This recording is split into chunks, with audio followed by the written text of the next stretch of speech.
The rise and legacy of John D. Rockefeller, the world's first billionaire. Imagine having more money than anyone could possibly need. This is the story of John D. Rockefeller, the man who holds the title of the first official billionaire and one of the most powerful figures in American history. People like Elon Musk, Bill Gates, and more. But before they were born, there lived a tycoon, the benchmark of what was to come, a man whose wealth was unmatched in his time and whose legacy continues to influence the world of finance. To understand the rise of the first billionaire, we must first look at the industrial age in America, an era of rapid economic growth, innovation, and transformation, the dawn of American industry.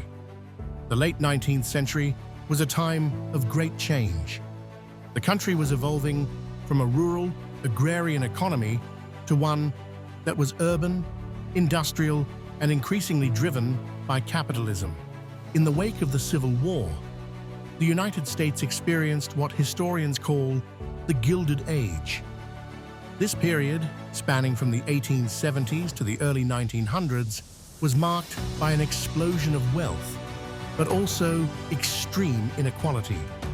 The rise of railroads, steel, oil, and other industries created a small group of men who amassed fortunes of unprecedented size. Among these men was John D. Rockefeller, born in 1839 in Richford, New York. Rockefeller came from humble beginnings. His father, William Rockefeller, was a traveling salesman who was known for his questionable business practices.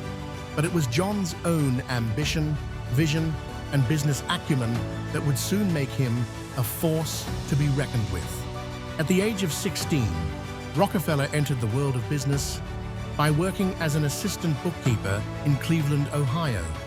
It was here that he would discover the world of business finance and learn the importance of saving, managing, and investing money.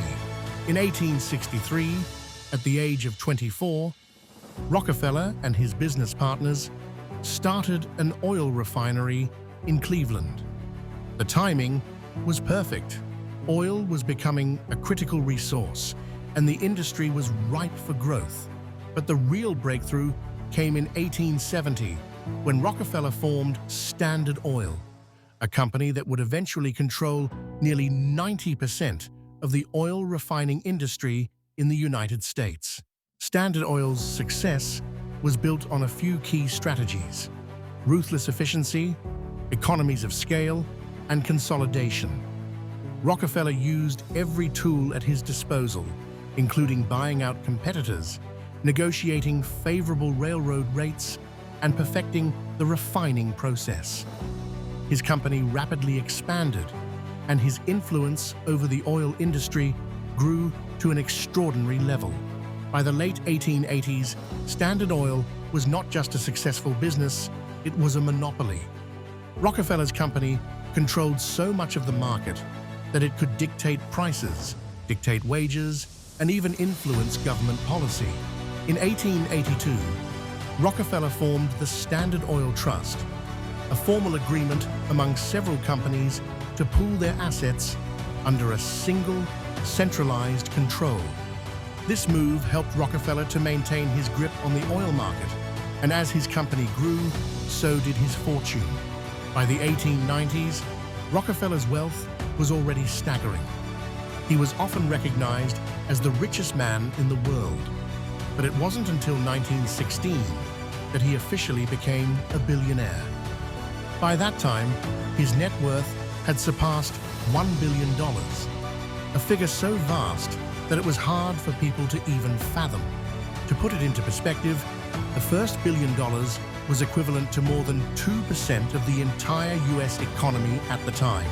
However, with great wealth came great criticism. Rockefeller's methods were controversial, and many viewed him as a ruthless businessman who was willing to do anything to maintain his monopoly. The public's perception of Rockefeller was divided. While some admired his success, others saw him as a villain. Critics accused Rockefeller of using his wealth to manipulate the political system, stifle competition, and create unfair market conditions. The Sherman Antitrust Act, passed in 1890, was a direct response to the growing power of monopolies like Standard Oil. In 1911, after years of legal battles, the US Supreme Court ruled that Standard Oil was in violation of antitrust laws and ordered it to be broken up into 34 smaller companies. But by that point, Rockefeller had already amassed his fortune and cemented his place as the world's first billionaire. After stepping down from day-to-day operations of Standard Oil, Rockefeller shifted his focus toward philanthropy. He became one of the most generous philanthropists in history, giving away more than half of his fortune during his lifetime. Rockefeller's donations funded the creation of the University of Chicago, Rockefeller University, and countless other institutions. His philanthropic efforts helped to shape the modern landscape of American charity and gave him a new public image as a man who sought to use his wealth for the betterment of society. By the time of his death in 1937, Rockefeller's legacy was secure, not only as the first billionaire, but as a figure who helped shape modern capitalism and philanthropy. John D. Rockefeller's journey from humble beginnings to becoming the world's first billionaire is a testament to the power of ambition, vision, and innovation. While his methods were often controversial, his legacy is undeniable. Today, we continue to see the ripple effects of his wealth in both business and philanthropy.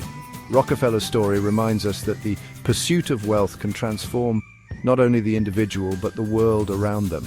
And as we look to the future, we must ask ourselves, what does it mean to have wealth, and how can we use it to leave a lasting impact on society? And finally, who do you think will be the first trillionaire? Leave your answers in the comments below. This story is brought to you by Megadocs. Help me leave a like and subscribe.